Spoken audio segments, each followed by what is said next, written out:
ዛሬ ታሪክ ተሰርቷል። ከ22 ዓመታት በኋላ ዓለም ስካር ውስጥ ወድቃለች።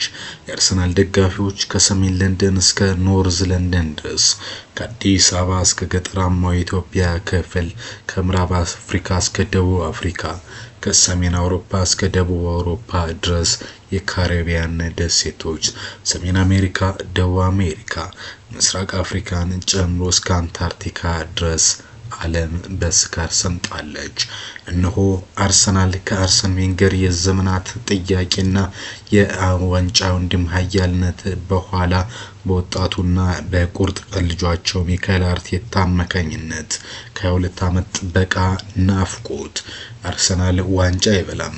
አርሰናልና የመስከረም ተማሪ መጀመሪያ በትበት ተፍተፍ ብለው መጨረሻ ላይ የትም ይቀራሉ፣ ቁም ነገር የላቸውም የተባለው ነገርና ድግምት የሚመስል ታሪክ፣ የሞራል የቅስም ስብራት እውነትና እንዲሁም ቅስበት ተሰበረ።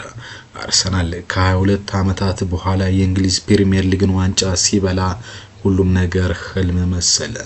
በሌሊት ዓለም ግልብጥብጧ ወጥቶ የኖርዝ ለንደን ነዋሪዎችና የሰሜን ለንደን ደጋፊዎች እንዲሁም የኢትዮጵያና የምዕራብ አፍሪካ፣ የኬንያ፣ ሱዳን፣ ናይሮቢ፣ የካሪቢያን ህዝብ በሙሉ ሌሊት አደባባዩን ዘግቷል። አርሰናል ዋንጫውን በላ። ሰላም እንደምን አላችሁ? የሁሉ ስፖርት ነው። በህይወት ማይረሱ ነገሮች ውስጥ አንዱ አስደናቂ የሆነ ታሪክ ተመዘገበ። አይችልም የተባለው አይሳካም የተባለው ዓለምና እንዲሁም ደግሞ የፕሪሚየር ሊግ ክለቦች ማንቸስተር ዩናይትድን ጨምሮ ቼልሲ እንዲሁም ደግሞ በርካታ ክለቦች በ3 ወር በ6 ወር በ8 ወር ተጫዋች አሰልጣኝ በሚቀያየሩበት ዓለም ውስጥ ሚካኤል አርቴታን የታገሱ አርሰናሎች በመጨረሻም ዋንጫውን ድል አደረጉ። ለመሆኑ እናንተ እንዴት አያችሁት? እኛ ለመሆኑ የዋንጫው ቅስበት ሲታወጅ በአዲስ አበባ፣ በእንግሊዝና በአውሮፓ፣ በአሜሪካ እንዲሁም በአውስትራሊያ ምን ተፈጠረ የሚሉትን ወሳኝ መረጃዎች ይዘናል። የእንግሊዝ ፕሪሚየር ሊግ ተጠናቋል። ለመሆኑ በዘመናት መካከል የጸኑ የአርሰናል ደጋፊዎች ጨዋታም ሞራል የላቸውም ይመጣጣሉ የሚባሉ ሰዎች እንዴት የንድል አሳኩ ብለን እንጠይቃለን። አርሰናል ይህን ዋንጫ ሲያጠናቅቅ የተከሰተው ክስተት ምንድነው? አርሰናል ራሱ ማን ነው ብለን እንጠይቃለን። ለመሆኑ ከአርሰን ቬንገር በኋላ አርሰናሎችና ደጋፊዎች ክለቡ ታግሶት ብዙም ተብሎ ይህንን ለድል ያበቃው ራሱ ሚካኤል አርቴታ ማን ነው የሚለው የመረጃችን ይከተላል። አርሰናል ደጋፊዎች እንኳን ደስ አለን፣ እንኳን ደስ አላችሁ። ለመሆኑ ይህን ድል ምን ስሜት ፈጠረባችሁ? ኮሜንት ቦክስ ላይ ጻፉልን። ወደ መረጃው አለፍን። 22 ዓመት የአርሰናል ደጋፊዎች በከፍተኛ ሁኔታ ሲጠብቁት የነበረው ብዙ ስቃይና ብዙ ፈተናዎችና ብዙ ስድቦችን ያዩበት ሚዜ የሚል ቅጽል ስም የታየበት አርሰናል ዛሬ በይፋ ሙሽራ መሆኑን ለማወጅ 9 ደቂቃዎች ብቻ ይቀራሉ ያለ ተጨማሪ ደቂቃ። እነሆ በዘመናት መካከል ብዙ ጽናት ተደርጓል። ግን የአርሰናል ደጋፊዎችን ያህል እየጸና እየዘመረም የቀጠለ እንዳሸነፈም እየተሰማው ሲሸነፍም ስሜቱ እየተጎዳ የቀጠለ ሰው የለም። ግን በዘመናት መካከል የጸኑ የደጋፊዎች የደስታ ምሽት ተሰምቷል። አርሰናል ዋንጫ ይበላል። አዎ ሆኗል ነው መልሱ። የለንደን ሰማይ ወደ ቀይነት ተቀየረ። የመድፈኞች ትንሳኤ ከ2 ዓመት በኋላ በቬንታሌት ስቴዲየም ሲበሰር ይህንን ማንም ሊያምን አይችልም። ከ2 አስርተ ዓመታት በላይ ከፈረንጆቹ 2010 ጀምሮ የዘለቀ የአርሰናል ደጋፊዎች የዋንጫ ረሃብ ሊሽር የአንዲት ነፍስ ወይም ምድር መታ ወጣት እስክትባል ተስፋ አስቆራጭ ነበር።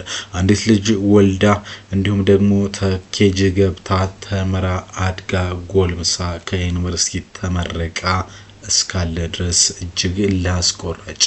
ደጋፊዎች ግን በጽናት ስንት ጉድ መጥቶ በሄደበት ትንፋሻቸውን ውጠው አርሰናል ዋንጫ ይብላል ብለው ጠብቀዋል።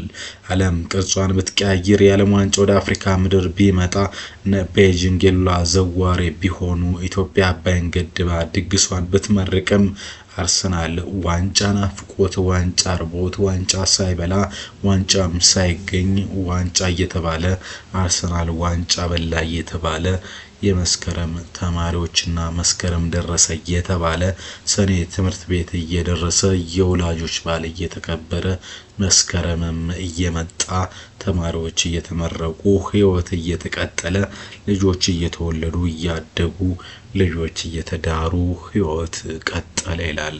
ዛሬ ግን ኤምሬትስ ስቴዲየም የናፈቀውን የፕሪሚየር ሊግ ክብር ዳግም አግኝቶ የደጋፊዎች ምድር ረዳለች፣ ምድር አርጋለች። ሰሜን ለንደን ተቀውጣለች። ሰሜን አፍሪካ ቀውጢ ስትሆን አዲስ አበባን ምድር ተገለባብጣለች።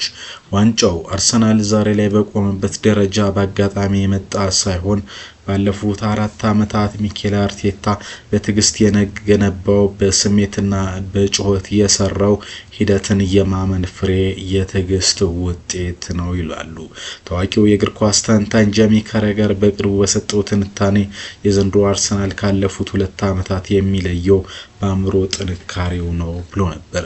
መድፈኞች ቀደም ሲል ወሳኝ ጨዋታዎች ላይ የመንሸራተት ባህሪ ነበራቸው። ዘንድሮ ግን በሜዳቸው ሆነ ከሜዳቸው ውጭ እንደ ሻምፒዮን መጫወት ተላምደዋል።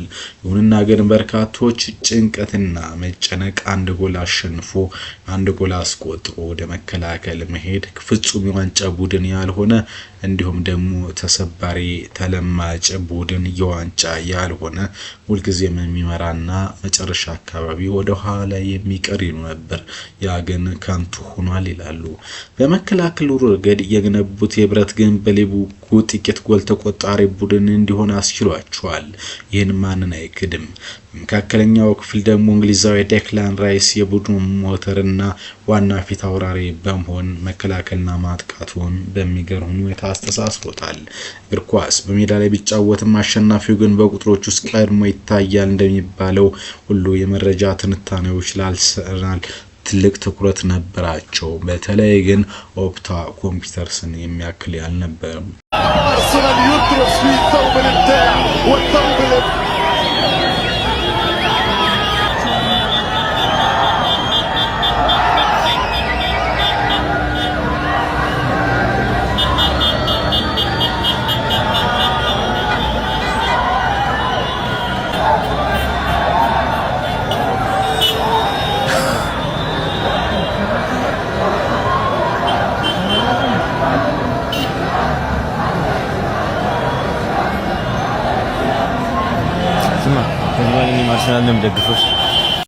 አርሰናል ዘንድሮ በንጹህ ግብ መውጣት የሊጉን ክብረ ወሰን አድሷል። ግብ ጠባቂው የወርቅ ዋንጫውን ወስዷል። እንግሊዛዊ ተንታኝ ጋሪ ኔቪል አርሰናል ዘንድሮ ያንን ድል ተራራ መውጣት ብቻም ሳይሆን ተራራው ላይ ባንዲራውን ለመትከል የሚያስችል ትጥቅ እንዳላቸው አሳይተዋል ሲል ቆይቷል። ተንታኞች እንደሚስማሙት አርሰናል ካለፈው ዓመት ስህተቱ ተምሮ ስብስቡን በማስፋት ተጫዋቾች ቢደክሙም የሚተኩት አቅም ተመሳሳይ ሆኗል ይላል። የሊግ ዋንጫ ጣፈንታ በሁለት ስፔናውያን አሰልጣኞች ፊልም ሆኖ ፔፕ ጋርዲዮላ ለስንብት አርቴታ ለአሸናፊነት አብቅቷል። አርቴታ ከዚህ በፊት በፔፕ ጋርዲዮላ ሲር በምክትል አሰልጣኝነት ሰርቷል። በተደጋጋሚ መራር ሽንፈትን ቢያስተናግድም በመጨረሻው ጊዜ ፔፕ እጃቸውን ለወጣቱ አርቴታ ሰጥቷል። ከመምሩ ደቀ መዝሙሩ እንደሚባለው አርቴታ በጭንቅም ቢሆን የናፈቀውን ዋንጫ ለመሳም ሲታደል የ22 ዓመታት ድግምት ተሰብሯል። የኖርዝ ለንደን ፎሬቨር መዝሙር በኤምሬትስ ሰማይ ስር በድል አድራጊነት ሲዘመር አርቴታ ወጣቱ የቀድሞ የአርሰናል ተጫዋች ከፊት ነበር። የሉዊስ ደንፎርድ ግጥሞች ይህ የደሜ ቀለም ነው ለዘላለም የኔ ነው እያሉ ሲያስተጋቡ በደጋፊዎች ላይ የሚታየው እንባ የክለቡን ጥልቅ ትስስር ያሳያል። በእርግጥ ከበርማውዝና ከማንቸስተር ሲቲ ጨዋታ ቀደም ብሎ በተደረገው የበርንሌና አርሰናል ጨዋታ መካከል ጭንቀት እስከ መጨረሻው 96 ደቂቃ ድረስ ታይቷል። ደጋፊዎች ቀይ ጭስ በማዘጋጀት ለንደን ወደ ቀይ ቀለም ለመቀየር ቆርጠው ይህንን አሳይተዋል። ድል ለደጋፊዎች ከእግር ኳስ ዋንጫ በላይ ነው። የለንደን የበላይነት ዳግም የሚያረጋግጡበት ታላቅ ክስተት ነው። ይህ እውነት ሆኗል። አርሰናል ዋንጫ ይበላል። አዎ የተወዳጁ እንግሊዝ ፕሪሚየር ሊግ ተመልካች ዓለም ነዋሪዎች የሚቀበሉት እውነት ሆኗል። የመድፈኞች የቀረውን በደስታ ፈንጠዝያ ባሉት የምድር ጫፍ ተተክቷል። በርካታ ተደርጓል። ጸሎት፣ ድግስ እንዲሁም ደግሞ በርካታ ነገሮች ከናይጄሪያ እስከ የተለያዩ የኬንያ ሀገራት በፓስተሮች ድረስ ጸሎት፣ ድግምት፣ ጥንቆላም ተደርጎ አዎ አሁን አርሰናል ዋንጫ በልቷል ሆኗል መልሱ። ለመሆኑ የእንግሊዝ ፕሪሚየር ሊግ እንዴት ወደ መጠናቀቅ ጫፍ ደረሰ የሚለውን አንዳንድ ጨዋታ በቀረበት የደረጃ ሰንጠረዡን እንነግራችኋለን። ከዛ በኋላ አርሰናል ራሱ ማን ነው የሚለውን ሰምተን ሚኬል አርቴታስ የሚለውን ደግሞ ሰልሰን እናጠናቅቃለን። አሁን ሁሉም ነገር እውነት ሆኗል። ጎግል ብሎ የጻፈ ሰው ሁሉ አርሰናል ብሎ ሲጽፍ እያንዳንዱ አበባና ርችት ይቀበለዋል። አርሰናል በአስደናቂ ሁኔታ በ82 ነጥብ ሁሉንም ነገር አሳክቷል። የሚቀረው ከክሪስታል ፓላስ ጨዋታ ቢሆንም ማንቸስተር ሲቲ ከአስቶን ቪላ ቢሆንም አርሰናል 82 ነጥብን ይዞ የዘንድሮውን የእንግሊዝ ፕሪሚየር ሊግ መብላቱን አጠናቋል። ማንቸስተር ሲቲ 78 ነጥብ ይዞ አጠናቋል። ማንቸስተር ዩናይትድ 68 ይዘዋል። ይህ ማለት አርሰናል ዋንጫ እስከበላበት እንጂ አንዳንድ ጨዋታዎች ስለቀሩ ቀጣይ ሁሉም ነገሮች ሊቀየሩ ይችላሉ። አስቶን ቪላ 62 ይዟል። ሊቨርፑል በ59 አምስተኛ፣ በርንማውዝ ደግሞ በአስደናቂ ግስጋሴውና በዘንድሮ በማይደፈር አቋሙ አርሰናል ዋንጫውን ቀድሞ እንዲያሳካ ባደረገው ጥረቱ በ56ኛ ደረጃ በ56 ነጥብ 5ኛ ደረጃ ሲቀመጥ ብራይተን በ53 7ኛ ሆኗል። ብዙ የተጠበቀውና አምና ብዙ ነገሮችን ያሳካል የተባለው ቼልሲ እንዲሁ ቶተንሃም ለላንድ አሸንፎ በ52 ነጥብ 8ኛ ተቀምጧል። ብሬንፎርድ 9ኛ፣ ሰንደርላንድ 10ኛ፣ ኒውካስል 11ኛ፣ ኤቨርተን 12ኛ ሆኗል። በእርግጥ አንድ ነገር የተጠናቀቀ ይመስላል። ወልስ በርንሌይ የመውረዳቸው ጉዳይ ሲጠናቀቅ ግን ዌስትሃም በ36 ነጥብ 18ኛ ሲሆን ስፐርስ በቼልሲ 2-1 እየተመራ ባለበት እኛ መረጃ እየተሰራ ባለንበት ደቂቃ በ38ኛ ደረጃ ላይ 17ኛ ሆኗል። ምናልባት ዌስትሃም ቀጣዩን ጨዋታ የሚያሸንፍ ከሆነ ሁሉም ነገር ያበቃል። ምክንያቱም ስፐርስ የሚሸነፍ ከሆነ በ38 የሚያልቅ ሰው ሲሆን ዌስትሃም የሚያሸንፍ ከሆነ በ39 የመትረፍ እድል አለው። የሆነ ሆኖ አርሰናል በአስደናቂ ሁኔታ ይህን ዋንጫ አሸንፏል። አርሰናል የጥንቱ ክለብ 1886 የተመሰረተ 139 ዓመታትን ያሳለፈው ይህ አስደናቂ ክለብ ዘግነርስ የመጨረሻውን ዋንጫ በልቷል። ይህ የማይደፈረው ክለብ በእንግሊዝ ፕሪሚየር ሊግ አሁን የወቅቱ አሰልጣኝ ሚካኤል አርቴታ እንደሆነ ይታወቃል። ሚካኤል አርቴታ ከብዙ ኋላ የአርሰናል ጥማትን የሰበረ ሆኗል። ኮቸርማን ስታን ኮሬንክ ሲሆን ጆስ ኮሬንክ ደግሞ ምክትል ነው። ይህ በእንግሊዝ ፕሪሚየር ሊግ በአስደናቂ ሁኔታ እያጠናቀቀ ያለውና ዘንድሮ በደስታ በርካቶችን በስካር ውስጥ የጣለው ይህ ታላቅ ክለብ ታሪኩን ዘርዝሮ ለመጨረስ እጅግ አዳጋች እንደሆነ የሚታወቅ ጉዳይ ነው። ግን አሁን ለዚህ ክለብ ያበቃቸው ሚካኤል አርቴታ ማን ነው፣ የት ተጫውተዋል የሚለውን ሰምተን የአሁኑን መረጃችን እናጠናቅ። ስሙ ሚካኤል አርቴታ ማርቲያን አሁን ላይ የተወለደው በ26 ማርች 1982 ሲሆን 44 ዓመቱ ይገኛል። በአሁኑ ጊዜ የተወለደው ሳን ሴባስቲያን ስፔን ውስጥ ነው። ይህ አስደናቂና የመሃል ሜዳ አማካኝ ተጫዋች በርካታ ህይወቶችን አሳልፏል። ከ1991 እስከ 1997 በአንቲዮኮ፣ 1997 እስከ 1999 ባርሴሎና የተጫወተውና ይህ የወጣት ጊዜውን ያሳለፈው በወጣትነት እድሜው በ1999 እስከ 2003 ባርሴሎና የቢ ቡድን 42 ጨዋታዎችን አድርጎ 3 ጎል አስቆጥሯል።